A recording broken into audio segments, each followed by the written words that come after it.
오늘은 내 부모를 공경하라 라는 제목으로 함께 말씀을 나누겠습니다. 어떤 시인이 쓴 글귀를 봤습니다. 평생토록 언제라도 들을 때마다 부를 때마다 울컥하게 하는 이름 어머니. 그럴 때는 항상 그 왜 아버지는 빼나 이런 생각이 좀 들 때가 있습니다. 어떤 분들에게는 아버지도 마찬가지겠죠. 어머니나 아버지라고 하는 단어는 좀 극단적으로 말씀드린다면 내 부모가 누구인지 모르는 사람에게조차도 그 단어는 감동일 수밖에 없다라고 하는 겁니다. 자녀가 없는 부부들은 많이 있습니다. 자녀를 못 낳거나 불임인 경우에 그런 거죠. 하지만 부모가 없이 이 땅에 존재하는 사람은 아무도 없습니다. 부모의 소중함이나 부모에 대한 감사는 문화나 역사나 지역을 초월하여 누구나 다 중요하게 말하는 가치입니다.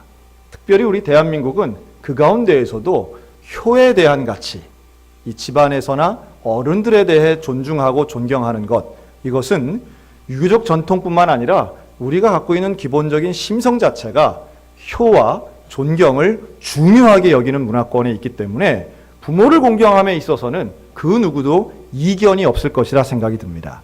하지만 성경이 말씀하는 부모 공경, 소위 말하는 성경적 효라고 하는 것은 무엇일까?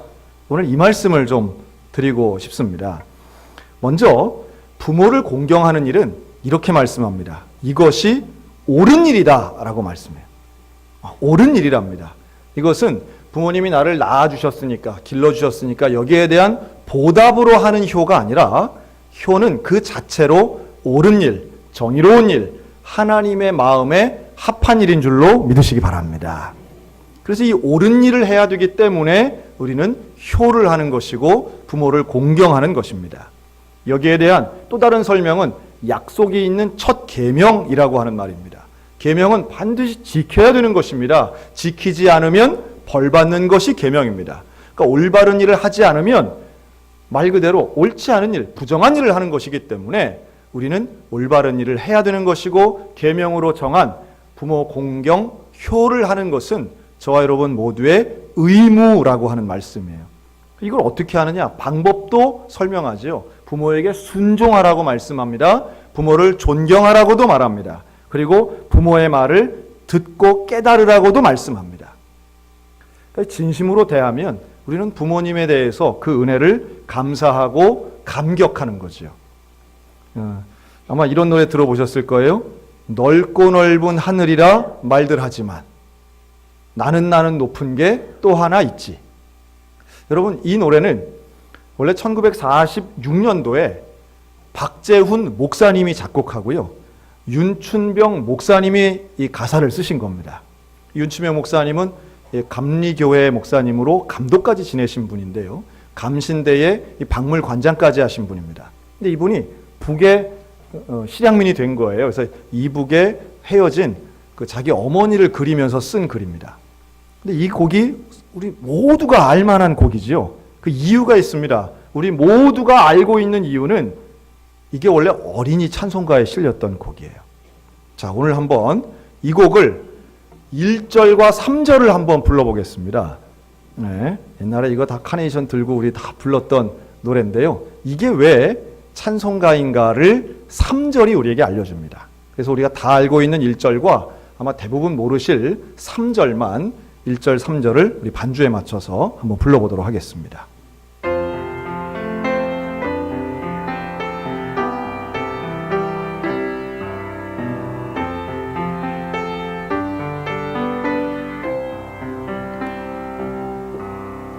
높고 높은 하늘이라 말들 하지만 나는 높은 게 또 하나 있지. 낳으시고 키우시는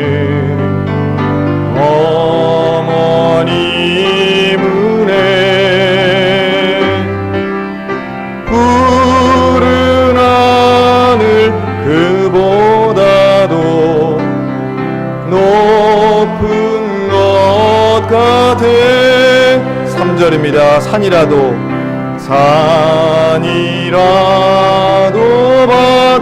바다라도 따를 수 없는 어머님의 그 사랑, 어머님의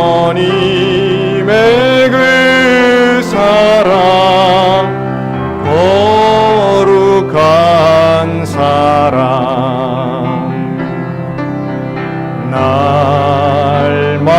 날마다 주님 앞에 감사드리자.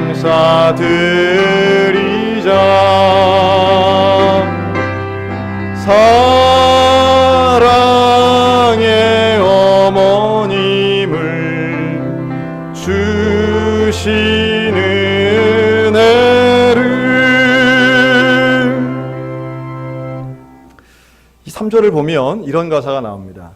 날마다 주님 앞에 감사드리자. 이렇게 좋은 사랑의 어머님을 주신 은혜를. 여러분, 우리가 부모님의 은혜와 하나님의 은혜를 잊지 않는 사람이 진정한 성경적 효자 효녀임을 믿으시기 바랍니다. 참 중요한 거예요. 그러니까 우리가 부모님께 잘해드리는 것, 부모님을 사랑하는 것, 공경하는 것, 이게 참 중요한데 그 모든 은혜가 하나님이 내게 주셨다라고 하는 믿음의 고백인 것입니다. 그리고 이렇게 부모 공경을 하는 사람에게 하나님이 약속하신 게 있습니다. 한번 따라 하실까요? 잘되고 장수하리라. 이게 우리에게 주신 효에 대한 약속의 말씀입니다. 여러분, 부모님을 공경하면, 하나님 앞에 감사하며 부모님을 공경하면 잘 될 줄로 믿습니다. 근데 이 땅에서 잘 되는 거예요. 이 땅에서 잘 되는 게 어떤 것이라고요? 지난주에도, 그 전주에도 제가 누누이 말씀드립니다. 복되게 살아가는 것, 행복을 누리며 살아가는 걸 하나님이 어디다가 숨기셨느냐 하면 관계 속에다 숨기셨다 그랬어요. 그러면 이 잘 된다라고 하는 건 사실은요, 부모 자식 간의 관계가 잘 되고 이 관계를 사랑하고 축복하고 서로 간에 양해하고 용납하면 인생도 잘 될 줄로 믿습니다. 조금 좀 다른 얘기 같지만 여러분, 세상 사람도 이 원리를 잘 압니다. 그래서 조금 요새는 좀 다른 것 같은데 술집에 가면요, 술집을 비즈니스 클럽 이렇게 써놓은 데들이 있었어요. 술집이 왜 비즈니스 클럽이야? 대부분 비즈니스를 어떻게 하느냐 하면 처음엔 어색한데 술 몇 잔 들어가면 형님 동생 이래가면서 계약서 사인한다는 얘기 아니겠어요? 사람들도 사업이 잘 되려면 관계를 맺어야 된다는 걸 아는 거예요. 사실은 돈을 벌려면 소비자와의 관계가 잘 돼야, 좋은 단걸 갖고 신뢰감이 돼야 돈 벌다는 원리를 아는 거예요. 성경이 우리에게 제시하시는 그 효의 원리는요, 그래서 잘 된다라고 하는 것은 행복은 소유에 있는 게 아니라 관계에 있다는 걸 말씀하는 거고요. 그 관계의 성공은 가까운 관계부터 잘 돼야 된다는 걸 말하는 겁니다. 그런데 제일 가까운 관계가 누굽니까? 가족인 거죠. 가족 중에도 부모님인 거예요. 누구나 부모는 있으니까. 그리고 형제 간에, 부부 간에 그 관계가 잘 되면 그게 잘된 인생인 줄로 믿으시기 바랍니다. 그게 잘 되는 인생. 그걸 잘하려다 보니까 건강도 필요하고 돈도 필요한 것일 뿐이지, 돈 있다고 건강 있다고 관계가 무조건 다 잘 되는 건 아니라는 거예요. 다른 건 많이 소유했는데 관계가 다 깨져요. 그러면 그 사람은 절대 잘 사는 인생, 행복한 인생이라고 볼 수 없습니다.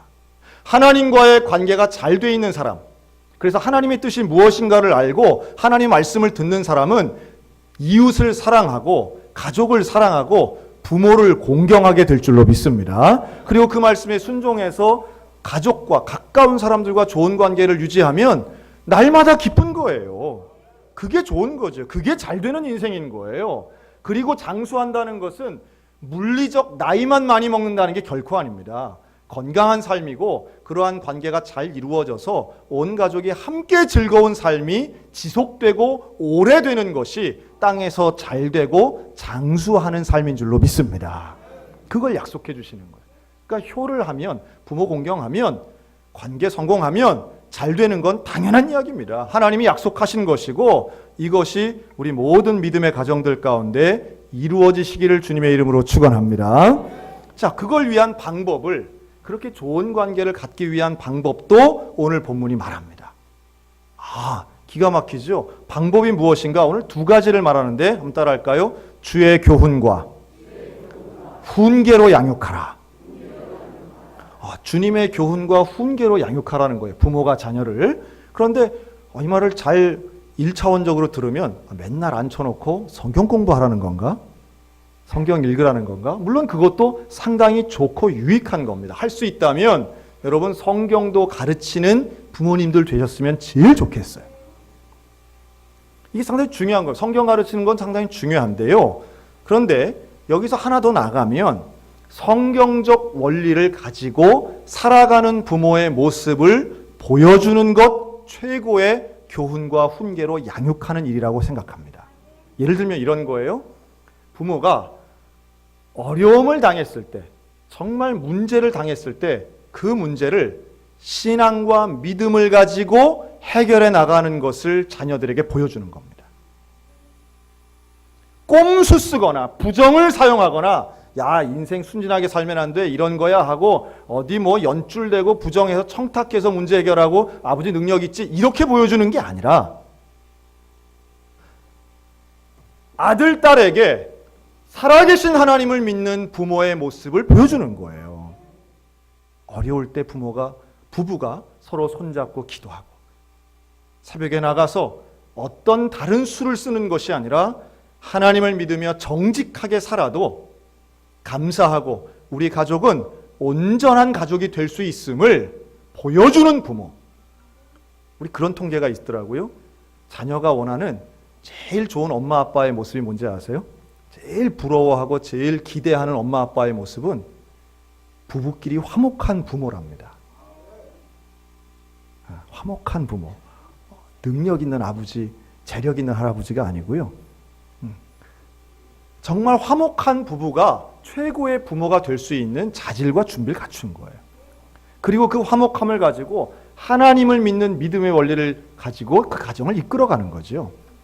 기쁠 때, 잘 될 때, 좋을 때는 하나님께 감사하고 그 영광을 돌리는 모습을 자녀들에게 일상 속에서 보여줄 때에 주의 교훈과 훈계로 양육할 수 있게 될 줄로 믿습니다. 원칙이 있어야 되겠지만 그 원칙을 적용하는 단호함도 있어야 되겠지만 무엇보다도 가정에서 숨길 수 없는 그 사생활 속에서 자녀들의 감동과 존경이 나타나야 된다라고 하는 거예요. 저는 지금도 잊지 못하는 참 그 충격적인 영상을 본 적이 있습니다. 우리나라에서 제일 존경받았던 목사님 중에 한 분입니다. 이 목사님이 몇 년 전에 돌아가셨어요. 그리고 그 목사님의 장례가 열립니다. 그 교회도 우리 한국교회를 대표하는 교회고요. 이 목사님이 돌아가실 때 정말 많은 우리 한국의 목회자들이 슬퍼하며 스승을 잃었다라고 생각했습니다. 근데 그 목사님의 장례 때 얼마나 많은 목사님 장로들이 와 있는지 몰라요. 장례식이 끝나고 마지막 광고하는 시간이 됐습니다. 돌아가신 목사님의 아들이 나와서 마이크를 잡아요. 그 앞에 영정사진이 아주 크게 이렇게 돼 있었는데요. 그 앞으로 자기 어머니를 부릅니다. 자기 형제들을 불러요. 그리고 광고 시간에 이렇게 서서 네 식구가 사진을 찍는 거예요. 그리고 들어가 앉게 합니다. 그리고 뭐라고 하느냐 하면 여기 오신 목사님들 우리 아버지 같이 목회하지 마세요. 그러는 거예요. 우리 아버지 같이 살지 마세요. 그러는 거예요. 우리 아버지는 여러분들이 볼 때는 대단히 훌륭한 목사인 것처럼 보일지 모르지만 나에게는 대단한 아버지 아니었습니다. 우리 가족 지금 나와 사진 찍은 이유는 우리는 단 한 번도 가족 사진을 찍은 적이 없어요. 그래서 이 시간이라도 마지막 사진 찍기 위해서 가족이 함께 나왔습니다. 제발 부탁합니다. 목사님들 목회도 중요하고 교회도 중요하지만 가정 돌보시기 바랍니다. 이러고 들어가는 거예요. 그거를 제가 그 장례식 가진 않았지만 장례식에 갔던 목사님이 자기 휴대폰으로 또 찍은 거예요. 그래서 그거를 저한테 보여주셨어요. 깜짝 놀랐습니다. 물론 장례식에서 적절하지 않은 처신이었다고도 보여집니다. 아들로서. 하지만 그때 받은 충격과 깨우침은 저에게도 여전히 남아있어요. 저는 좋은 목사, 진짜 목사 되고 싶은 마음 간절합니다. 하지만 또 하나의 소원이 있다면 저는 저희 자녀들에게 인정받는 아버지 되고 싶습니다. 정말 어려운 일이라는 거 아실 거예요. 어떤 자녀가 자기 부모를 진심으로 존경하고 인정하는가. 제가 아는 한 원로 장로님이 계십니다. 이 원로 장로님은 대표적인 경상도 남자예요. 근데 이분이 3명의 자녀가 있는데 자녀들한테 얼마나 존경을 받는지 몰라요. 우리 아버지 최고라는 거예요. 근데 어떤 면에서 최고냐라고 했더니 이 자녀들이 자기 아버지에게 받은 편지를 보여줍니다. 청소년 때 받은 편지, 초등학교 때 받은 편지, 20대 때, 또 결혼할 때, 인생에 어렵고 힘들 때마다 이 자녀들은 아버지에게 의논했고 이 아버지는 그것을 대화로도 했지만 또 데리고 어디 나가서 좋은 밥을 사 먹이면서도 얘기했지만 편지를 써서 주신 거예요. 그 편지가 이 자녀들에게는 성경 다음이더라고요. 지금은 카톡으로 그 어린 자녀들, 손자, 손녀들한테 카톡을 보내시는데 손발이 오그라들어서 여기 소개를 못하겠어. 야, 어떻게 저렇지? 어떻게 저렇게 할 수가 있지? 깜짝 놀랐습니다. 저도 그런 걸 잘 못하거든요. 이렇게 한번 생각을 해봤습니다. 여러분, 아들과 딸은 내 것입니까? 하나님의 것입니까? 하나님의 것입니다. 오늘 성경이 우리에게 말씀하는 양육의 중요한 원칙을 이렇게 말씀합니다. 주의 교훈과 훈계로 양육하는데 아비들아 너희 자녀를 어떻게 하지 말라고요? 노엽게 하지 말라고 말씀해요. 자녀를 노엽게 하지 말랍니다. 아유, 자식들 오냐 하면 버릇이 없어요. 예의가 없어요. 성경에는 분명히 잘못된 길로 갈 때 매를 쳐서라도 똑바로 가르치라고 하는 말씀도 있습니다. 그런데요, 여기서 중요한 것은 어떤 경우는요, 매를 맞아도 상처가 되지 않을 때가 있는데 어떤 경우는 말 한마디 눈빛 하나가 평생의 상처가 되는 경우들이 있더라는 거예요. 그것도 누구에게 받느냐 하면 부모에게 받는 경우가 있어요. 다른 사람은 다 모르겠는데 엄마가 준 상처, 아빠가 준 상처들이 있더라는 거예요. 이 노엽게 된다라고 하는 건 상당히 주관적인 겁니다.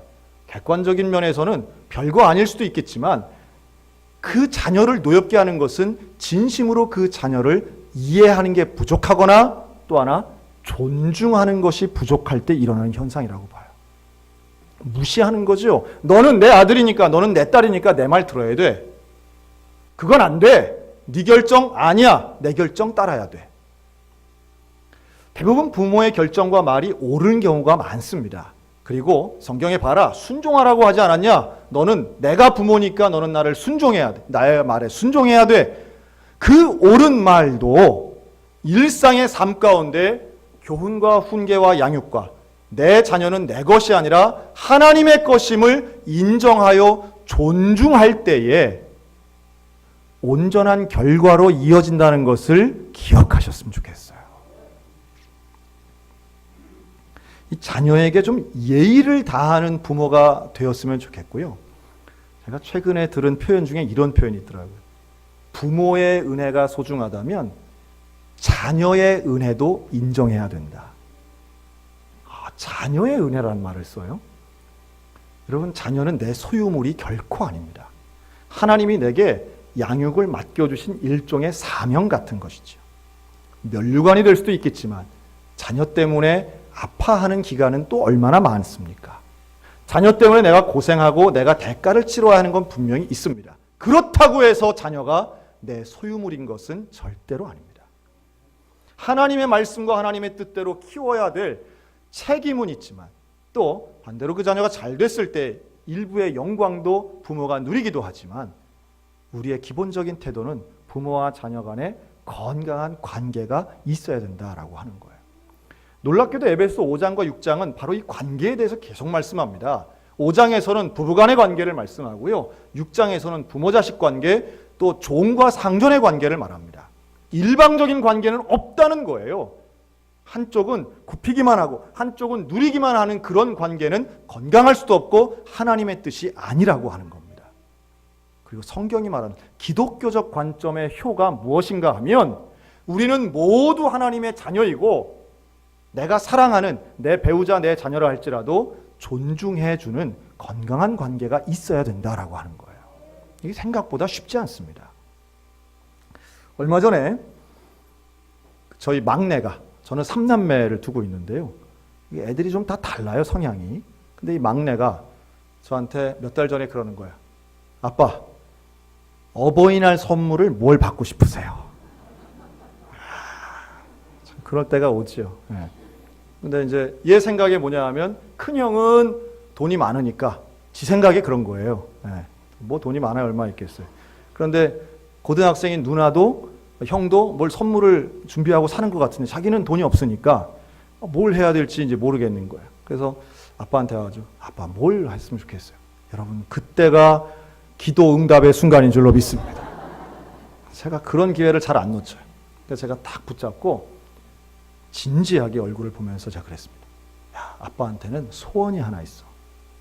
우리 은호만 들어줄 수 있는 소원이야. 얘가 눈이 바짝바짝하면서 근데 아빠 나 돈 없는데요. 아니야, 돈으로 되는 게 아니야. 잘 들어. 아빠에겐 소원이 하나 있는데 바로 우리 은호가 사무엘 성가대 대원이 되어서 하나님을 찬양하는 모습을 보는 게 아빠의 소원이야. 그랬어요. 이게 연초에 우리 어린이 교회가 사무엘 성가대, 어린이 성가대를 다시 시작했습니다. 아이들이 성가대를 하거든요. 근데 제가 우리 초등학교 3학년이 우리 막내한테 그랬어요. 야, 은호야, 넌 성가대 안 해? 그랬더니 은호가 그러는 거예요. 난 싫어요. 여러분, 이럴 때 너는 목사의 자식이니 묻지도 따지지도 말고 성가대를 하든지 밥을 굶든지 집을 나가든지 해라면 혁대를 풀어 때려야 됩니까? 아니면 여러분 그런 상황 어떻게 생각하세요? 저는 첫째나 둘째 때는 그런 고민이 없었습니다. 첫째나 둘째는 찬양하는 걸 좋아했고요. 찬양팀 있으면 적극적으로 참여했습니다. 근데 얘는 그게 아니더라고요. 싫어요 그러는 거예요. 왜 싫으냐? 그랬더니 창피해요. 여러분 그럴 때 다시 혁대를 빼서 창피하긴 뭐가 창피해 해야 때려야 됩니까? 제가 그때부터 기도했습니다. 하나님, 내 자녀가 하나님을 찬양하는 기쁨을 알았으면 좋겠습니다. 부모의 욕심과 자녀의 마음이 다를 때가 있어요.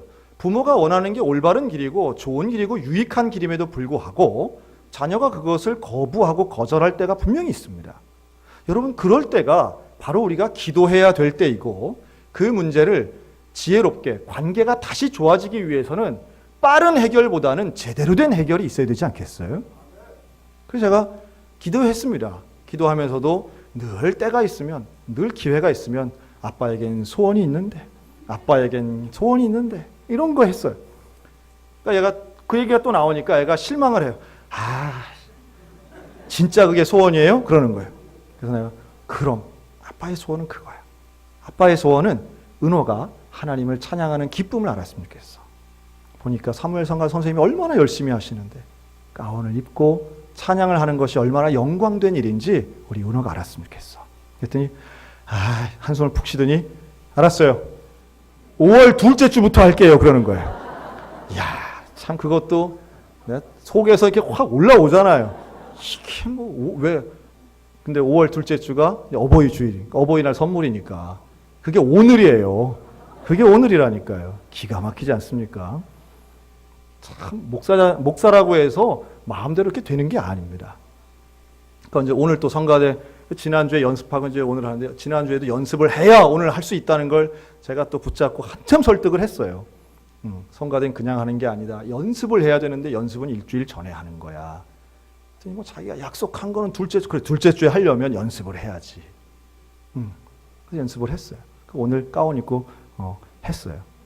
감사한 거지요. 감사한데, 그러니까 좋은 관계를 맺기 위해서는 부모가 해야 할 일들이 몇 가지가 있습니다. 부모는 하지 말라도 사랑합니다. 부모는 하지 말라도 헌신합니다. 아깝지 않게 줍니다. 그건 그렇게 대단해 보이지 않습니다. 부모가 되고 보니까요, 그게 대단한 게 아니더라고요. 뭐가 대단한가 보니까 자녀에게 사과하는 부모가 전 정말 위대해 보이더라고요.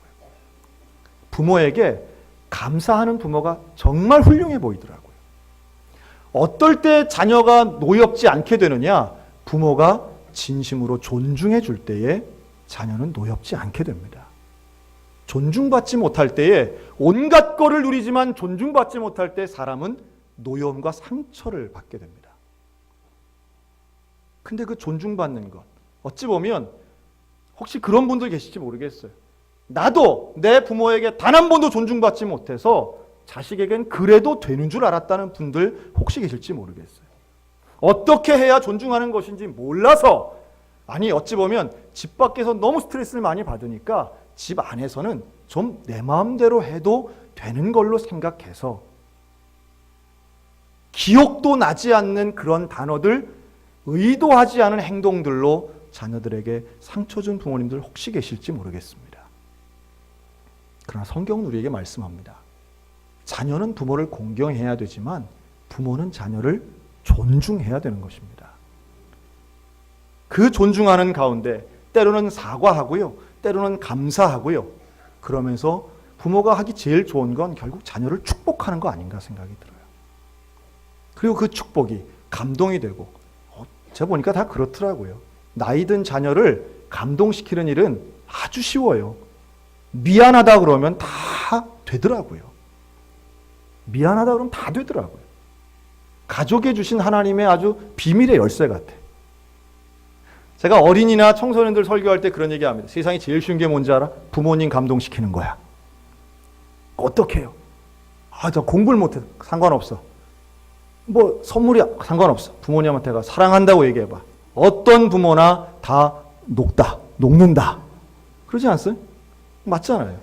그런데 우리는 그걸 잘 못하는 거죠. 그걸 잘 못해요.